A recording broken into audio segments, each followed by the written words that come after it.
Aphelion Entity is the debut EP from Aphelion Entity, a New York City-based death metal band, one that I would qualify with brutal death metal and a science fiction theme to it. There's a little bit of a progressive touch to what they do, which they attribute a little bit of the Tomb Mold and Blood Incantation-esque style, which are very different things that account for the way that they've blurred the lines between brutal death metal and progressive death metal and the rhythmic exaggerations that make up this the set of movements on this record. Now, they're still a crunched out, brutal, heavy death metal band to be sure, and there is some technical death metal in everything that they do, but this is something that it stretches out a little bit more. If you think of a band like Embryonic Devourment or especially Afterbirth on their last two records, you'll find some of that influence is here in the way that they move around on this 22-minute or so album. Let's cut to a song and just get a sense for the crunchiness of this record and how it moves.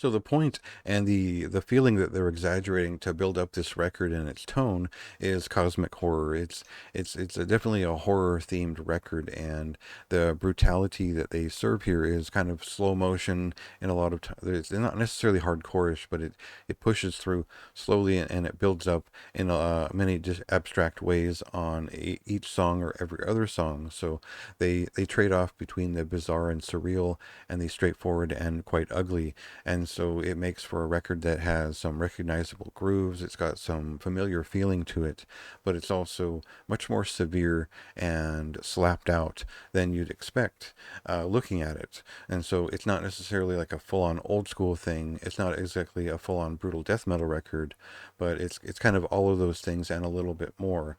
So for a debut and a first showing from a band, I think it's a pretty strong showing, and so a record that I enjoyed listening to. The more I got into it, the more I got a feeling for their lyrics and what this was all about. It ended up being a high recommendation. So check it out for yourself. It released on June 20th, and see if it's your kind of thing.